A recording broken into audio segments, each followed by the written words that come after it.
ജനവിധിക്ക് ഇനി 5 ദിനങ്ങൾ മാത്രം. ദിവസങ്ങൾ എണ്ണപ്പെട്ടതോടെ പ്രചരണം കൊടുമ്പിരി കൊണ്ട് നാടും നഗരവും. അവസാനവട്ട ഓട്ടപ്രദക്ഷിണത്തിലാണ് മുന്നണി സ്ഥാനാർത്ഥികൾ. UDF സ്ഥാനാർത്ഥി ഡീൻ കുര്യാക്കോസ് ഉടുമ്പൻചോല നിയോജക മണ്ഡലത്തിലെ പര്യടനം പൂർത്തീകരിച്ചപ്പോൾ LDF സ്ഥാനാർത്ഥി ജോയ്സ് ജോർജ് മൂവാറ്റുപുഴ മണ്ഡലത്തിലെ പര്യടനം പൂർത്തിയാക്കി. NDA സ്ഥാനാർത്ഥിക്ക് ഇന്ന് പൊതുപര്യടനം ഇല്ലായിരുന്നു. നെടുങ്കണ്ടം, പാമ്പാടുംപാറ, ഇരട്ടയാർ എന്നീ പഞ്ചായത്തുകളിൽ ശനിയാഴ്ച പര്യടനം നടത്തിയ UDF സ്ഥാനാർത്ഥിക്ക് 40ഓളം കേന്ദ്രങ്ങളിൽ ജനങ്ങൾ സ്വീകരണം നൽകി.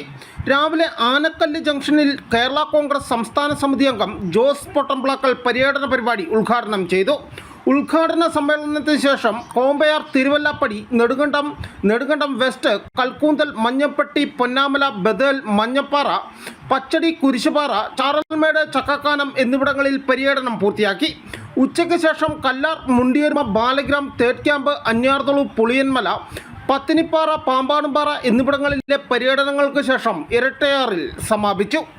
ജോയ്സ് ജോർജ് ഇന്ന് മൂവാറ്റുപുഴ മണ്ഡലത്തിലാണ് പര്യടനം നടത്തിയത്.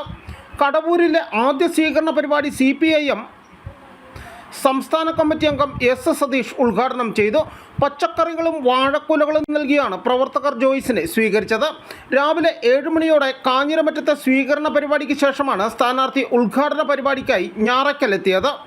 പനങ്കര, കടവൂർ, മഞ്ചിപ്പീടിക എന്നിവിടങ്ങളിലെ ഉജ്ജ്വല സ്വീകരണം ഏറ്റുവാങ്ങിയ സ്ഥാനാർത്ഥിയെ നോട്ട് പുസ്തകങ്ങളും പേനയും ഫലവർഗ്ഗങ്ങളും പച്ചക്കറികളും നൽകിയാണ് ചാത്തമംഗലം സ്കൂൾ പരിസരത്തെ സ്വീകരണത്തിൽ പ്രവർത്തകർ സ്വീകരിച്ചത്. എതിർ സ്ഥാനാർത്ഥി ഡീൻ കുര്യാക്കോസിൻ്റെ നാട്ടിലെത്തിയപ്പോഴേക്കും ജനനിബിഡമായിരുന്നു ടൗൺ. ഓലത്തൊപ്പിയും വാഴക്കുലയും നൽകിയാണ് പൈങ്ങാട്ടൂർ നിവാസികൾ ജോയ്സിനെ സ്വീകരിച്ചത്. ഇതേസമയം NDA സ്ഥാനാർത്ഥിക്ക് ഇന്ന് പര്യടന പരിപാടിയില്ലായിരുന്നു. തൊടുപുഴ, കോതമംഗലം മണ്ഡലങ്ങളിൽ വ്യക്തികളെയും സ്ഥാപനങ്ങളെയും നേരിട്ട് കണ്ടാണ് സ്ഥാനാർത്ഥി പര്യടനം നടത്തിയത്. നാളെ ദേവികുളം നിയോജക മണ്ഡലത്തിലാണ് സ്ഥാനാർത്ഥിയുടെ പര്യടനം.